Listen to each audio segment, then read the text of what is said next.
All right, let's set the scene. The date is January 15th, 1919. We're in Boston's North End, and it's a weirdly warm winter day. You've got people out enjoying their lunch break, kids are walking home. Nobody has a clue that in just a few moments, their entire world is about to be shattered by, well, by a food product. And this is what was left behind. Just total, absolute devastation. Buildings are flattened. An elevated train track is twisted like a pretzel. And everything is covered in this thick, dark, sticky goo. It honestly looks like a war zone, but this wasn't caused by a bomb. It was caused by molasses. I mean, it's a question that sounds almost ridiculous, doesn't it? How on earth does something you put in cookies become a literal weapon of mass destruction? Well, that's exactly what we're going to break down right now. Okay, first things first. Let's try to wrap our heads around the sheer scale of this thing. Because this wasn't just a leak or a little spill. No. This was a full-blown, catastrophic failure. So you have this massive steel tank, 50 feet tall, holding 2.3 million gallons of molasses. To put that in perspective, that's enough to fill more than 3.5 Olympic-sized swimming pools. And it all came out in an instant. And the wave of molasses that came out, it wasn't some slow ooze. It was a wall of syrup, 25 feet high, that tore through the streets at an estimated 35 miles per hour. That is faster than most people can run. There was just no time to escape. And the human cost was just staggering. 21 people were killed, and another 150 were injured. They were either crushed by debris that the wave was carrying, thrown by the sheer force of it, or, tragically, they were drowned and suffocated in the thick, sticky liquid. This quote from the Boston Post at the time is just chilling. It really captures the unique horror of this scene. That image, horses trapped like flies on sticky paper, it just perfectly illustrates how inescapable this stuff was. The more you struggled, the deeper you were trapped. For anyone nearby, the sound of the tank failing must have been absolutely terrifying. First, this deep rumbling sound, then a massive bang, followed by what sounded like machine gun fire. That was the sound of the steel rivets holding the tank together popping off and flying through the air like bullets. But how? How could a simple sweetener be so powerful?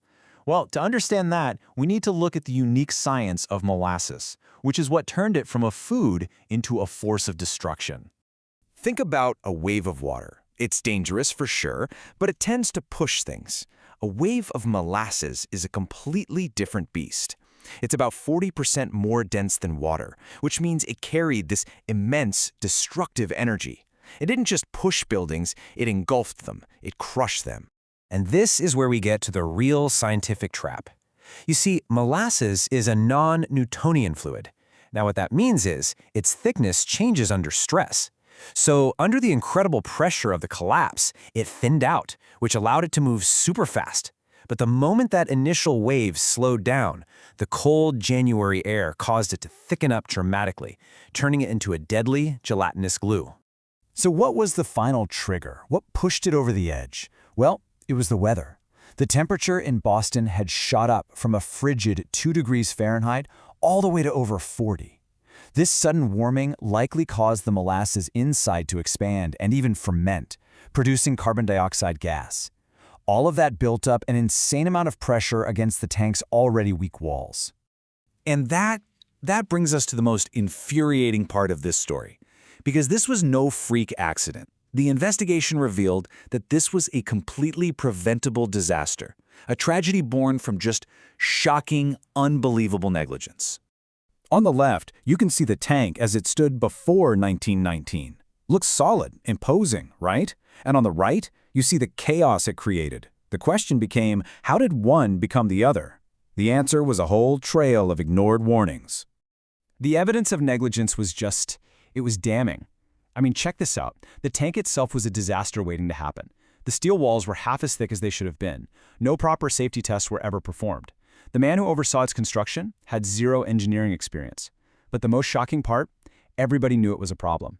It leaked so badly from day one that the company just painted it brown to hide the stains. Residents had been reporting for years that the tank would audibly groan every time it was filled. All of these warnings were just ignored. So in the wake of this horrifying, sticky tragedy, what happened next? Well, the cleanup took weeks, but the fight for justice took years. and it would end up changing America forever. To really understand the stakes, you just have to hear the stories of the survivors. 10-year-old Anthony D'Eustachio was swept up by the wave. He was tumbled and rolled, and when he finally came to a stop, he was so coated in molasses that he couldn't even call out to his mother. His story represents the absolute terror that hundreds of people felt that day. Now, the company, United States Industrial Alcohol, they tried to dodge responsibility. Their official defense was just wild. They claimed anarchists blew up the tank. But after a 3-year court battle, which was actually one of the first class action lawsuits in Massachusetts, the court found the company 100% responsible. They were ordered to pay out what would be over $11 million in today's money to the victims and their families. And this is maybe the most important legacy of the whole flood. It's built into the world around us. Because of this disaster, laws were passed all across the country requiring that certified engineers and architects had to review and sign off on all major construction projects. The safety standards that protect us today were in many ways born from this sticky tragedy. Today, the site where the tank once stood is a public park. There's a baseball field and a playground. There's a small plaque there, really the only visible reminder of the day the neighborhood was drowned in molasses. But for decades after, residents claimed that on hot summer days, they could still smell that sweet scent in the air. It's a powerful reminder that what might seem like a bizarre historical footnote was actually a critical turning point for corporate accountability and public safety. And it makes you wonder, doesn't it? What other weird stories from our past are secretly responsible for the rules that keep us safe today?